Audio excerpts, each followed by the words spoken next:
Hey, Brassfax here. Today we're looking at the Panobridge from Noisefighter. I want to make something abundantly clear before we get started. Most products in the firearm industry are pretty established tech. So when you see a review on, let's say, a red dot or an LPVO, most know the theory behind the red dot. You're watching the review because you want to know quirks, reliability, how it handles over time, durability, battery drain, parasitic, blah, blah, blah, blah, blah. Stuff that you can only get experience with by using it over a long duration of time. Thus, reviews that are one or maybe two range sessions are meaningless in my opinion. You cannot gain that information in a short span of time. Thus, in all my videos, I try to make a long-term review, right?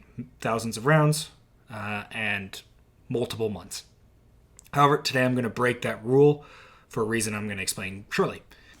I'm going to review this product even though I only have about 8 hours, give or take, of time behind this product. 2 nights, roughly 4 hours apiece. I'm going to do this because instead of reviewing the product itself today, I'm reviewing the concept of the product. And if you don't know what this is, the Panobridge, I'll explain that shortly. But once again, I'm reviewing the concept of the Panobridge and how it makes sense for a prepared citizen instead of more reviewing the actual product itself. Okay, hopefully that makes sense. I'm going to be talking with some authority on this, so if you feel like the conclusions I've made can't be made without long-term usage of this device, then I 100% understand, and that might disqualify my opinions presented here today, but I felt like I needed to get that out of the way in order to talk about this, right? All right, the Panobridge. What exactly is this? Well, it's simply a 3D mounting arm to allow the bridging of two PVS-14 units together to create a dual tube setup. This is nothing new. This has been done many, many times. The party trick here is that the Panobridge not only allows lateral or, articulation in this direction, and let's just say the x-axis, but it also allows articulation in the y-axis, or the z-axis, I guess. All right, let's do that from above, like this. So you can go full wall-eyed, right, like this, or you can go, I guess you could go cross-eyed if that really tickled your fancy. This allows a very large increase in FOV, in theory, to be achieved. You go from a typical 40 degrees to upwards of 70 degrees increase in field of view. This is obviously a big deal. Let's take a step back for a second. Night vision equipment is fucking amazeballs. You can see in conditions that would be hopelessly dark to the naked eye. However, compared to daylight, Mark 1 eyeball usage, it's not 100% a linear upgrade. Night vision equipment has presently 2 large glaring issues, although there are more obviously. Depth of field and field of view.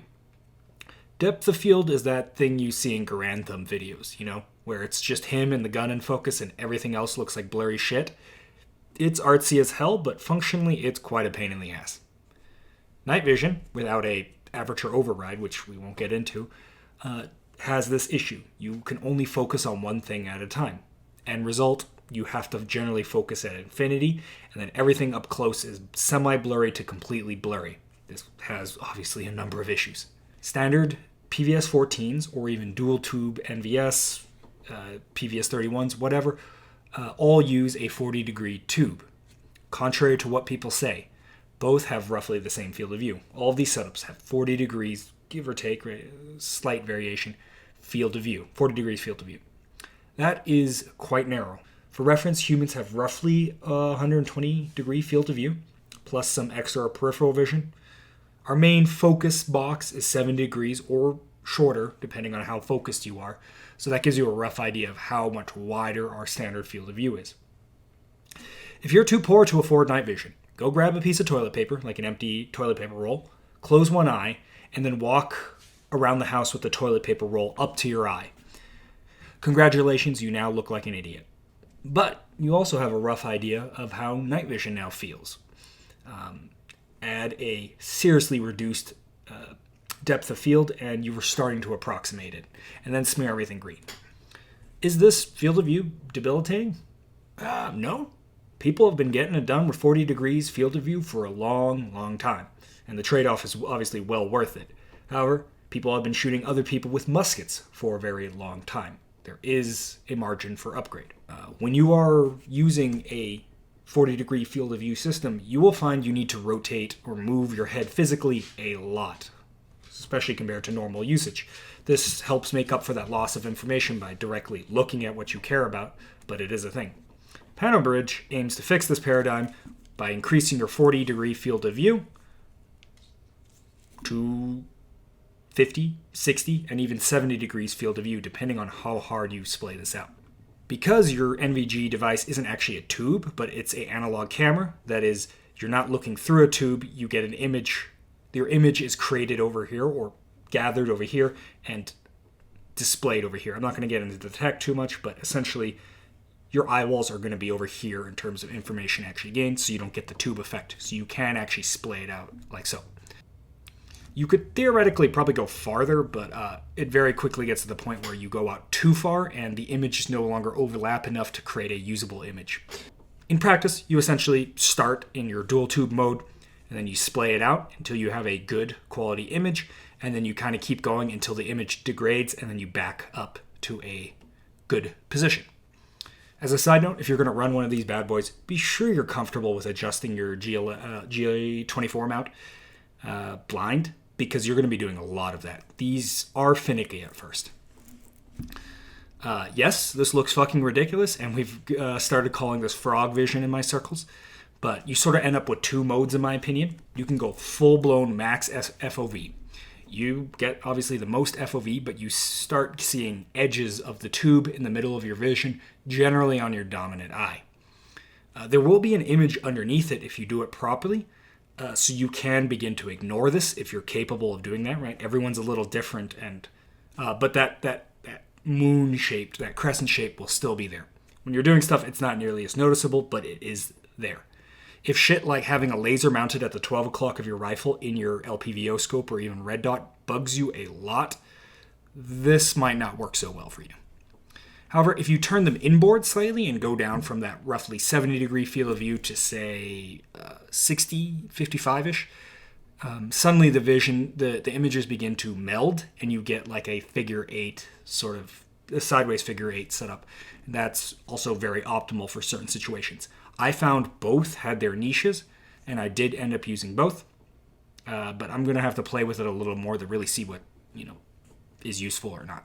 It's worth noting, there is a very narrow blind spot directly in front of you, but it's quite small, and I would argue it's not quite there, but it's worth noting for sure.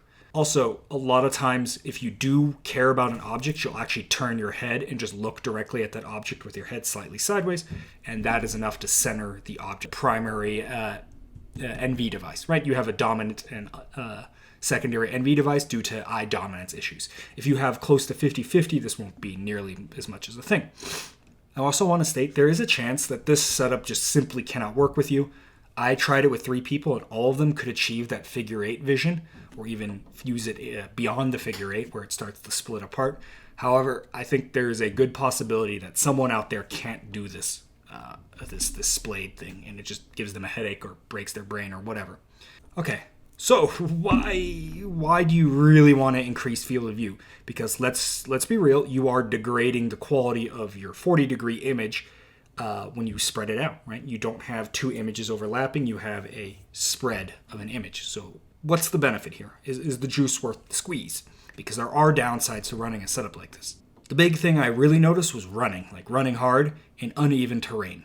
With your typical 40-degree field of view, you can see where you're going, but that's it. When you are running with a Panobridge type setup, you get away from this claustrophobic feeling, and you can actually see not only where you're going, but around where you're going. This allows your brain to naturally do what it always does: plot paths, avoid objects, see what is close by, and it really removes that claustrophobic experience, as I mentioned, and it helps you navigate, and run more efficiently, for the lack of a better term. Even if you're running on a semi-smooth path, it really takes a lot of the stress off of your brain. I'm using that word lightly here, but perhaps it gets the point across. Driving a car similarly.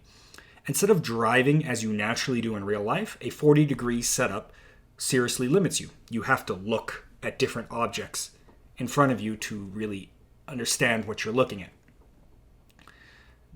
When you want to look at a mirror, you have to turn your entire body and look at that mirror. However, with a 60-degree or even a 70-degree field of view, that is much less the case. You can drive near naturally, that is, keep your head in an upright position, and you see most of out of your window, and you can borderline see your rear view mirrors. Just tilt your head slightly and you see it without turning your head. Are the above tasks doable with dual tubes or even monotubes? Absolutely. Been doing it for a while. But what I'm saying here is that it's a lot more natural in those two tasks, specifically with an increased field of view versus a more narrow one. It's just like dual tubes switching from monotubes, you kind of have to see it to get it. If you own night vision, let me hit you with one more analogy to really drive home the point, perhaps. If you start with a monotube, as many do, you get the monotube and you're like, or the PVS-14, and you're like, hell yeah, this is sick. And you train with it and it works really well, and you feel like Sam Fisher and it's amazing. And you can get everything done that you thought you could get done. But then one day, after watching one too many Lucas Botkin videos or Grand Thumb videos, you feel the tinge of the dark side, and you're like, hey, maybe I should try dual tubes. You borrow a pair, you look at one, or you hold the second tube to your eye, and you're just like, fuck. And now you're in the grasp of big night vision. Why? You look through it and you have to have a pair. Is it increased capability? Maybe. Is it the depth of field? Maybe. But what I really think it is for many people is, yes, the depth of field is nice, but at least for me, dual tubes are nice because they feel better. It's how it should be, right? Humans walk around programmed with binocular vision. So you can certainly adapt to work without it, but as soon as you get it back, you're like, oh shit, I missed this. I forgot this is how things are supposed to be. And you have a really hard time going back to non-binocular vision. So even though it doesn't necessarily translate in a massive double, because it's usually double on cost, increase in capability, it comes with some increase in capability as well as just huge quality of life increase. To me, that's sort of how Panobridge feels to me in some of its use cases. All right, that's enough simping for this product. When I do the review, I'll get much more into the process of setting something up like this, some other issues with it, how this held up over time, if I actually ended up liking it over the long term, so on and so forth, right? Once again, this was a talk on the concept of the Panobridge and less about the product of the Panobridge.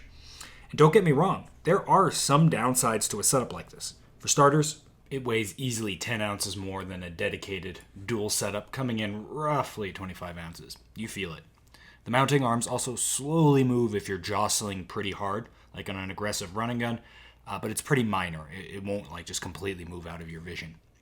Because of the nature of night vision, also, a lot of tubes degrade their image quality the further you get out to the edges of the tube. So because you splay this thing out, the center of your vision is now the edges of both tubes. So in situations where you need your image quality to be of the best quality possible, the frog vision mode, while providing a useful FOV increase, it might not be quite there enough to justify the loss in image clarity. So say something like CQB, where you really need a high quality image, and while the increased FOV might be very useful, it might not be worth the loss of said clarity and that small blind spot, which is relatively large at those closer ranges. Also, when I was shooting at 100 yards and farther, where the target became really hard to resolve, I found myself a lot closing one eye or collapsing back down to dual tube mode to get the best chance possible at resolving the target. Obviously, you can swap back and forth between frog vision mode and dual tube mode, but if you primarily do the above things, like house clearing especially, the hassle of the setup might not be worth it, and you might be better served with a regular dual tube setup. Regardless, I haven't run this enough to say for sure. This is just me guesstimating, analyzing, whatever, but I'll be testing and looking at these concerns, the pros, the cons. As I get more into this review cycle, this was really just a first looks plus kind of situation. Anyway, if you ended up enjoying this content, consider hitting subscribe, like, favorite, blah, blah, blah, blah. You know the drill. Who cares?